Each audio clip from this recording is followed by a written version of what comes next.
Ahora sí. Ahí empezó a grabar. Bueno, entonces les decía, empezamos a trabajar con cinemática vectorial. Vamos a mantener que la hipótesis que la aceleración se mantiene constante. Entonces el caso más general es tener un movimiento rectilíneo uniformemente variado en más de una dirección.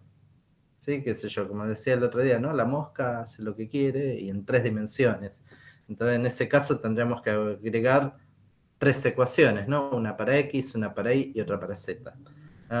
No la vamos a complicar ahora, porque es más de lo mismo, nada más que hace más tediosa la cuenta. Pero formalmente hay que reescribir las ecuaciones de MRV, tanto en la dirección X como en la dirección Y. Entonces, por ejemplo, si Y es la dirección vertical y X la horizontal,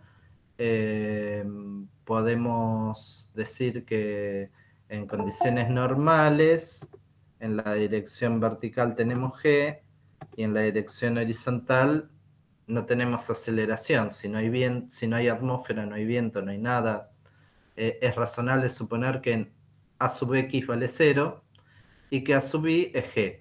Por supuesto, acá con el signo que corresponda, no. Siempre recuerden que acá es un poco formal esto, para tener una idea. Entonces, claro, las ecuaciones se reducen a las que conocíamos de introducción a la física, ¿no? Porque si A sub X es 0, en la dirección X tenemos un MRU, ¿no? Donde solo sobreviven los dos primeros términos acá. En B sub X nos queda que la velocidad inicial en X es constante y que la aceleración en X es 0. Mientras que si en la dirección vertical tenemos G, nos queda un... ¿Perdón? Pensé, preguntaban algo. Tenemos un MRV, acá ponemos G, acá ponemos G, y acá ponemos G, y ya está.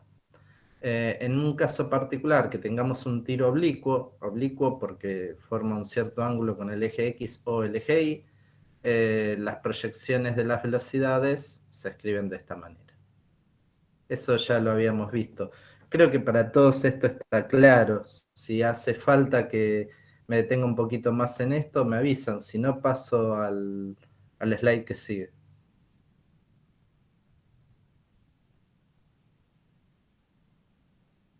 ¿Sigo?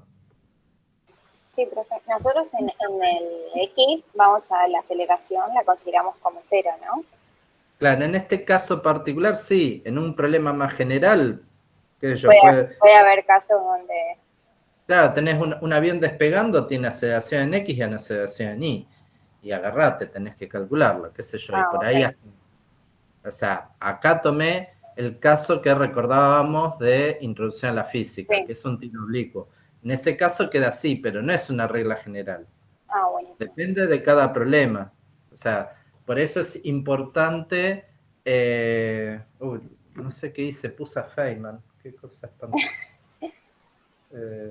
Pasa que a las 6 de la tarde no hay nada para ver en la tele. Todos los noticieros todos hacen periodismo militante. Excepto Canal 26. Pero claro, al no hacer periodismo militante es aburrido, pero no importa. Yo no Bueno, tengo tele, profe. no importa. Bueno, entonces, nada, siempre de estos problemas es importante leer las condiciones, o sea, el enunciado.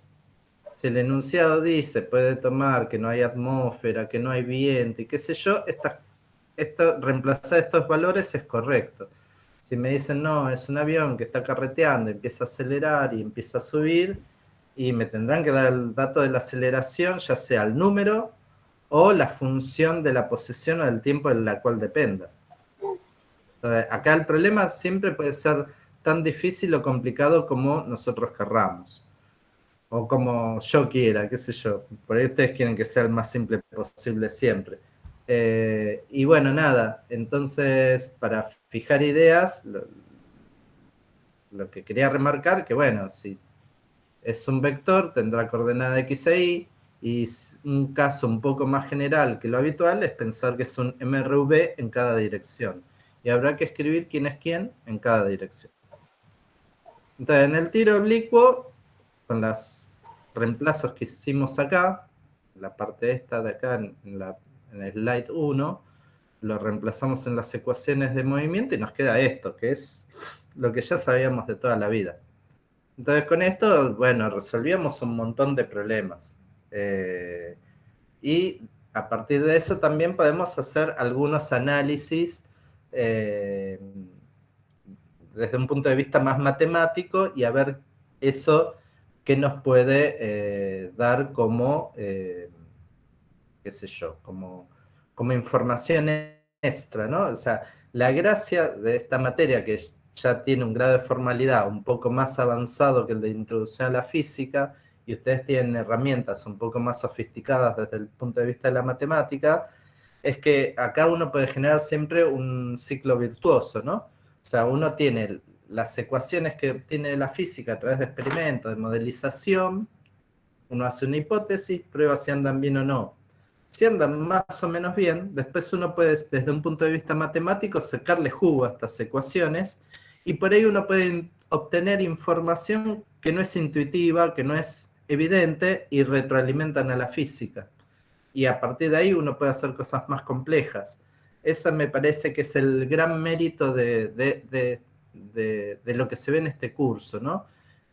Todo lo que yo les decía antes, la matemática que se tuvo que desarrollar para escribir esta física redundó en una matemática más sofisticada que permitía hacer nuevas predicciones que fueran más allá de la física. Con lo cual, a mí siempre me parece bueno este diálogo, por decirlo así, o este intercambio de matemática y física en el conocimiento, porque salimos todos ganando. Bueno, entonces si miramos la primera ecuación en un tiro oblicuo, nos queda un MRU, una función lineal en el tiempo, una recta, ¿no? Con su ordenada, que es la posición inicial, y su pendiente, que es la velocidad en X.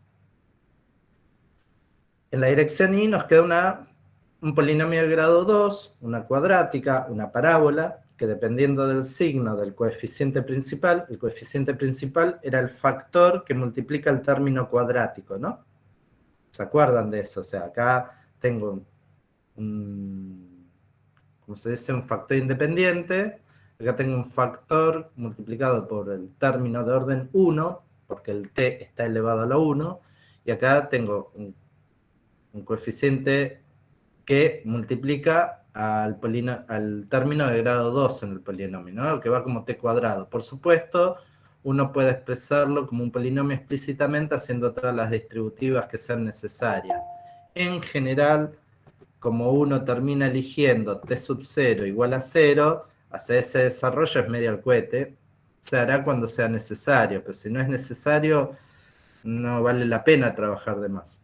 Entonces, si miramos esto, es una ecuación cuadrática, una parábola, o como quieran llamarla, y si el coeficiente que acompaña al término cuadrático es positivo, vamos a tener una parábola cóncava hacia abajo o una parábola contenta, como se le suele mencionar, y si este coeficiente es negativo, es una parábola triste. Entonces, con la elección habitual, que es el eje Y para arriba, G tiene que tener un valor negativo, porque apunta en contra de la gravedad del eje Y, con lo cual esta es una parábola cóncava hacia abajo, o sea, una parábola triste. Eso nos denota que en un gráfico de Y versus X tiene que tener un máximo, ¿no? Porque es una parábola que hace esto.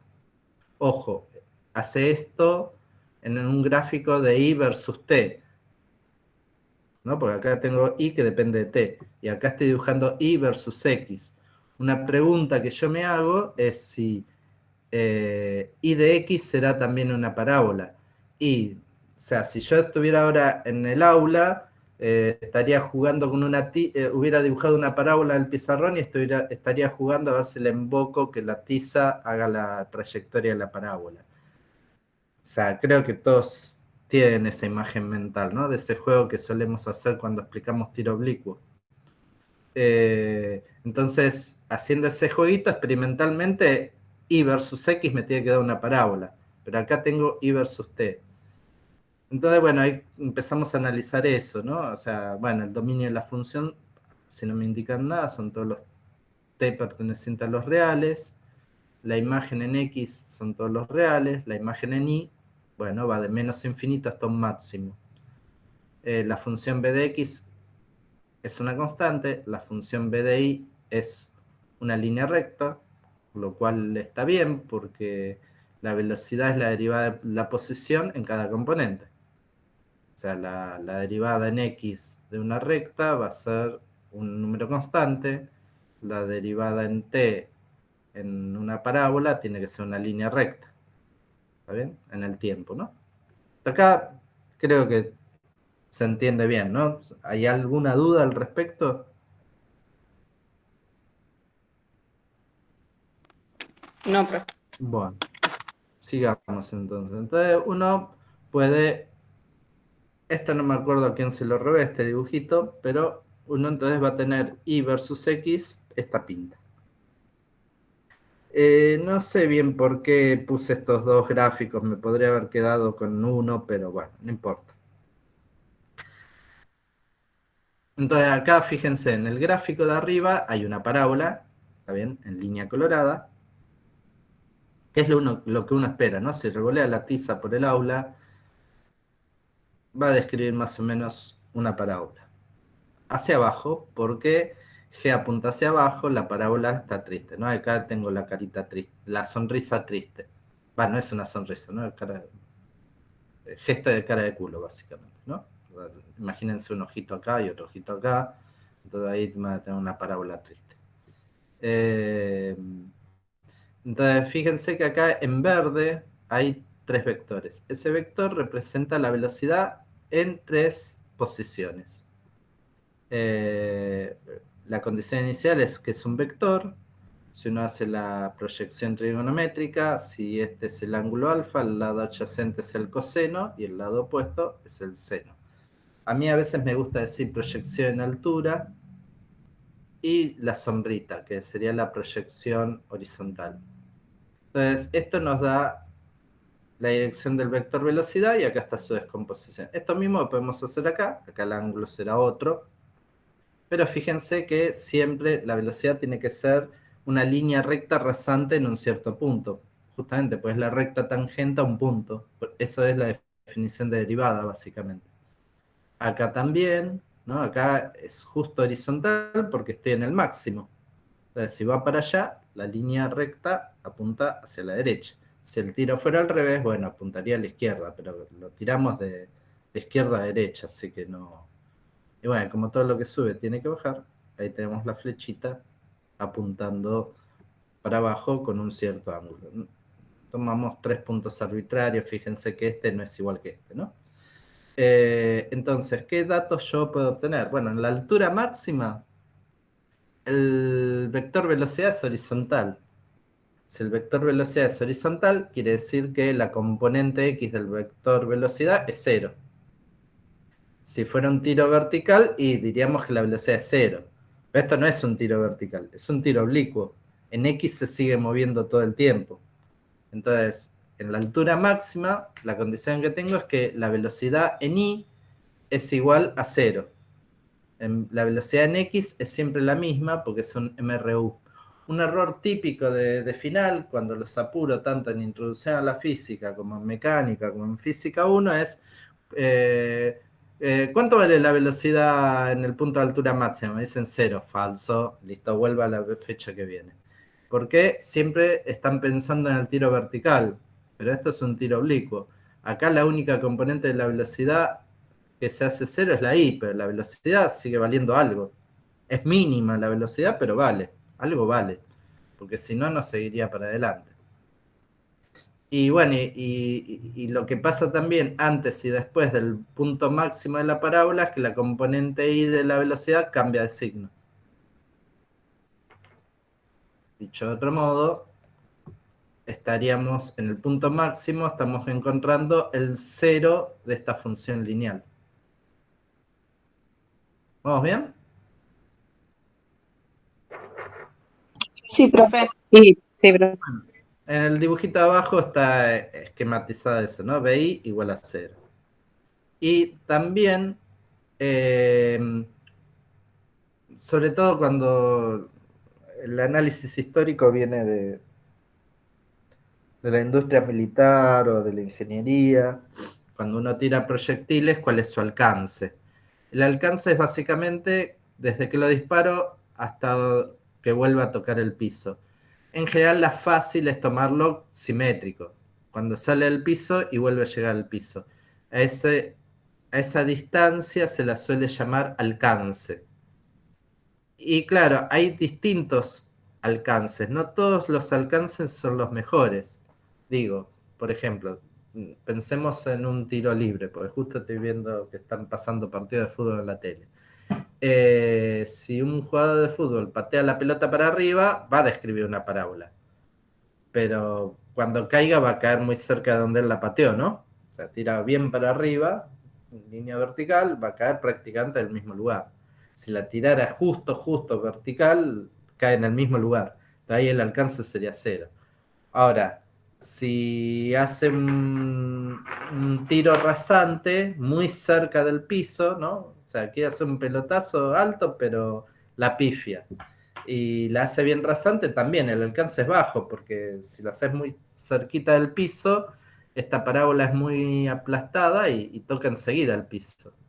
Entonces ahí tenés que llamar al Pipita y Wing, que tira alto, fuerte y lejos, y el alcance va a ser infinito.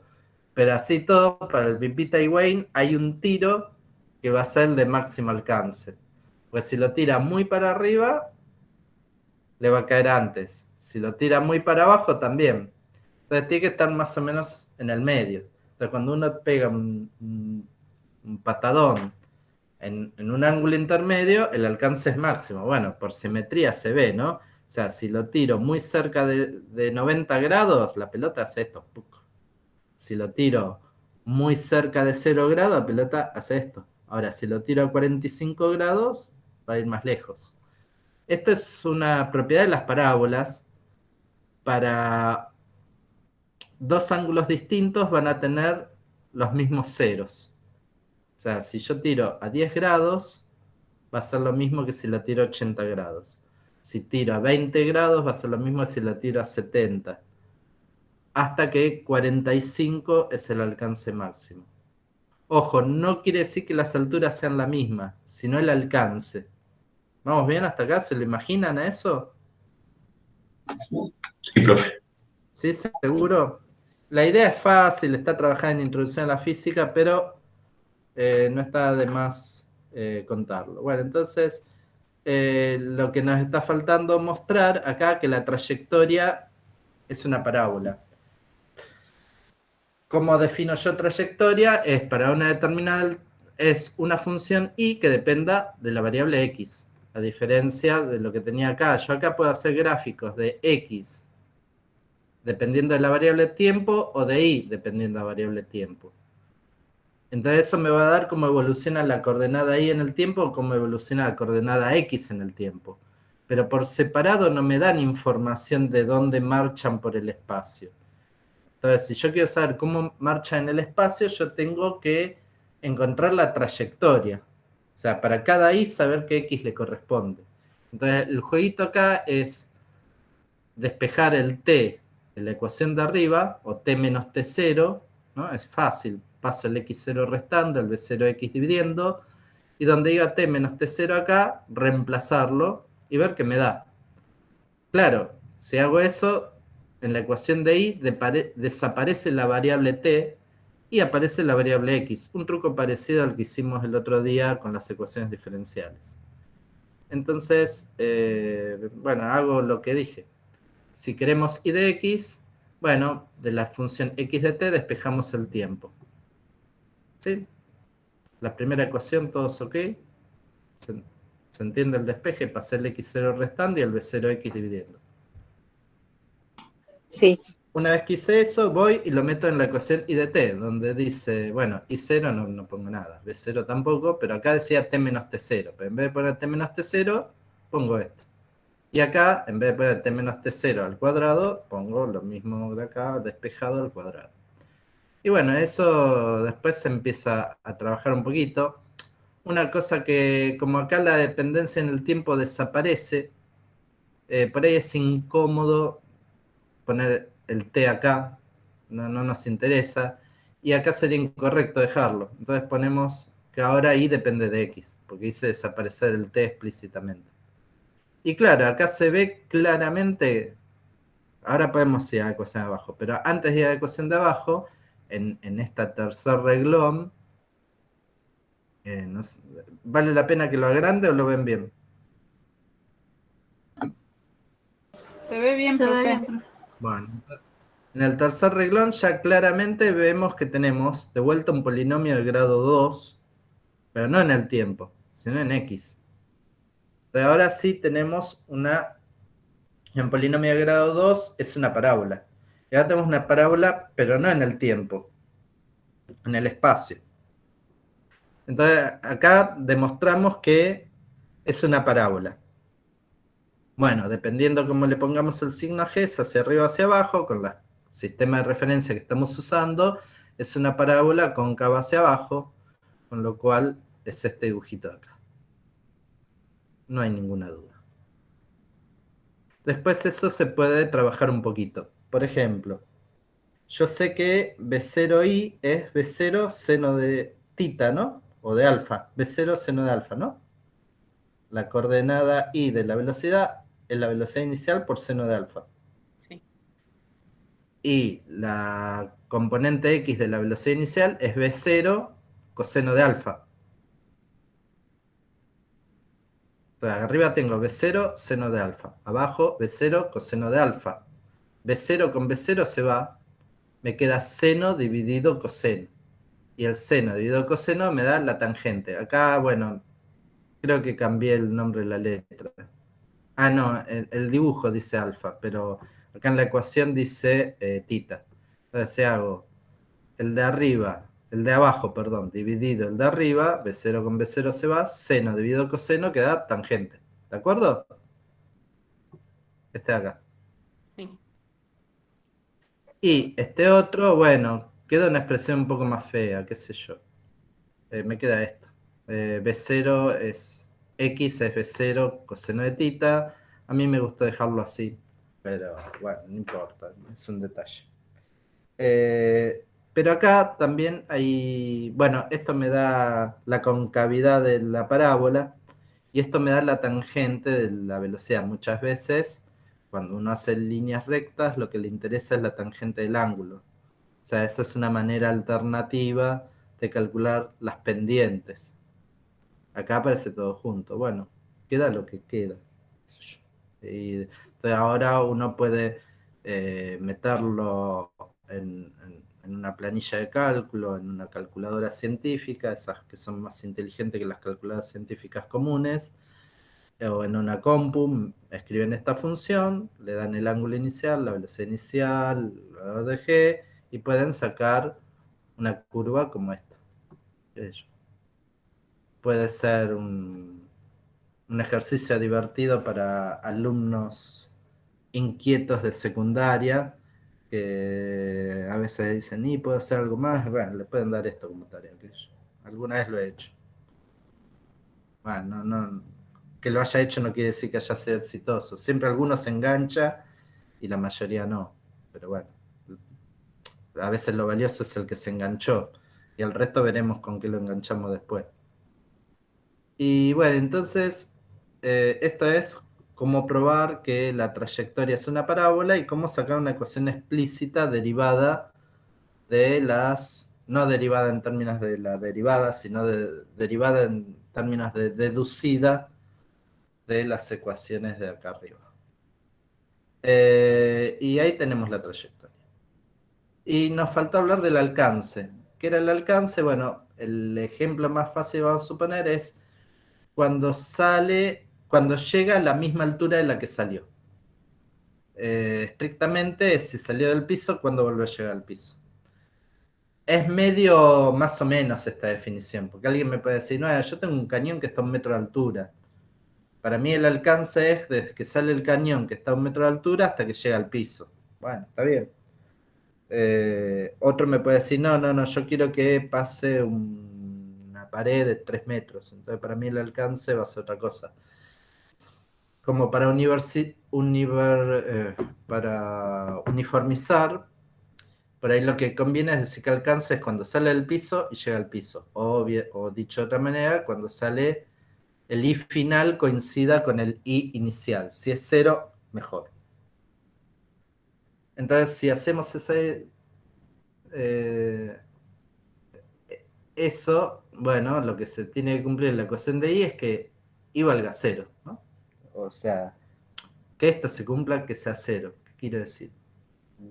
Por ahí los estoy mareando. Acá ven que puse un signo de pregunta. Y si yo sé cuánto es el tiempo de vuelo, sé la velocidad inicial y el alcance sale al toque, pero en general no tengo eso como dato. Entonces tengo que medir el tiempo que pasa desde que sale del piso hasta que vuelva a caer en el piso.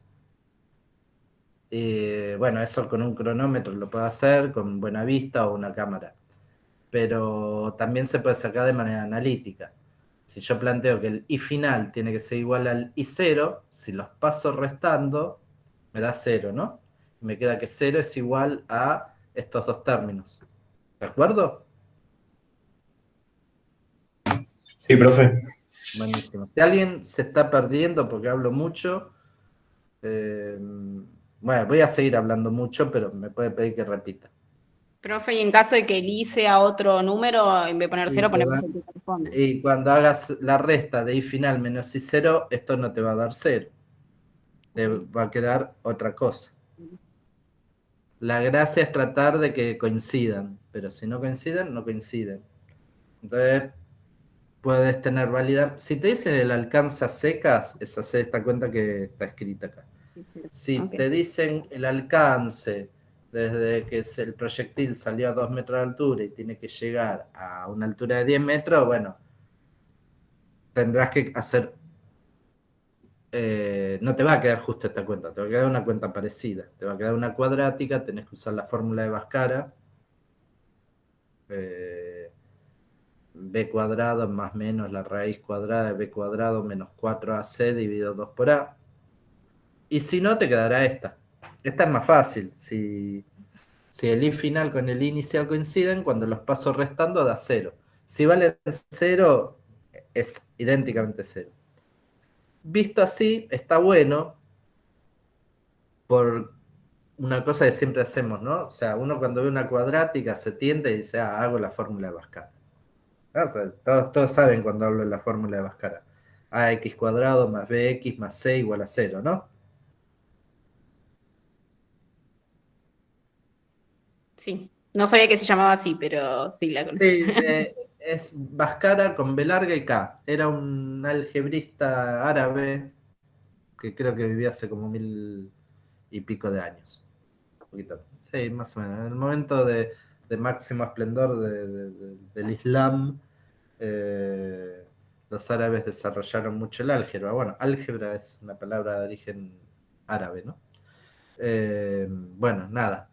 Entonces les queda, pero visto así, es menos laburo hacer el primer caso de factoreo, ¿no? Factor común. Acá el factor común es t menos t0.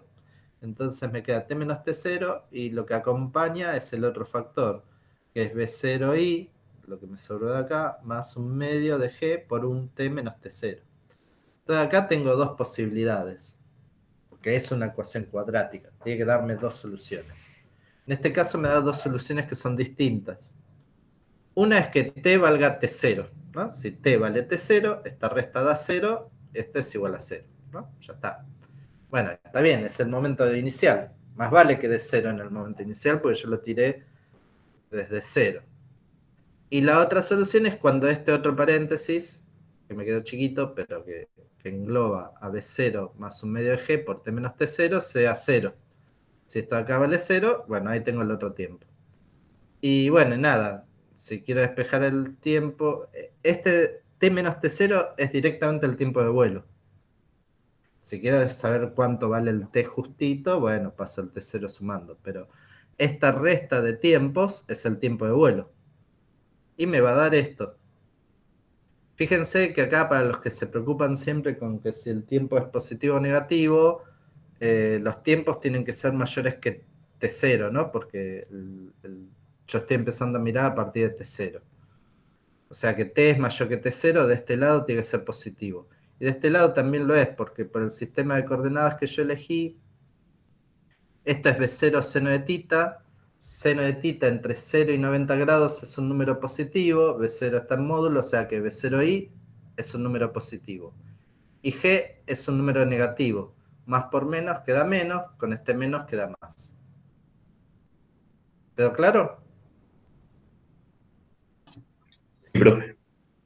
O sea, el B0i es positivo porque el seno de tita está entre 0 y 90, ¿no? Entonces es un número positivo. Bueno, y acá podemos sacar, este es el tiempo de vuelo para el alcance máximo, y con eso podemos sacar el alcance, la distancia de que salió del piso y vuelve a llegar al piso. Y acá lo tenemos. ¿Qué es el alcance? Bueno, en realidad hay que pasar restando el x0. O sea, el alcance va a ser menos b0 cuadrado. Después esto lo pongo en la versión definitiva bien dicho. Si no lo dije en la próxima, no, creo que no hay próxima. Entonces va a quedar, es x menos x0 igual a menos b0 cuadrado dividido g por seno de 2 tita. Menos b0 cuadrado dividido g seno de 2 tita es un número positivo. Y el alcance máximo va a dar cuando el seno sea máximo. Cuando el seno entre 0 y 90 es máximo. 90. En 90. Y el argumento es 2 veces tita. Si 2 veces tita es 90, quiere decir que tita es 45 grados. ¿De acuerdo? Esta es la manera de visualizarlo por, si quieren, simetría o sentido común. También se puede hacer maximizando la función. Ustedes tienen la trayectoria, que es esta, y pueden maximizarla. Y deberían llegar a la misma conclusión. ¿Se acuerdan cómo se maximiza una función, no? Se deriva e igual a 0. Se despeja el x o el ángulo. Se vuelve a derivar. Y si ese número da negativo, quiere decir que el máximo que encontré es el correcto. Pero es mucho más sencillo verlo por este camino. ¿De acuerdo?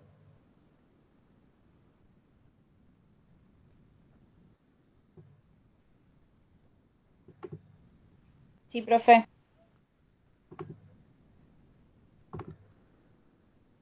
Bueno, como ven, bueno, lo que pensaba contarles hoy es así bastante breve. Era esto nomás.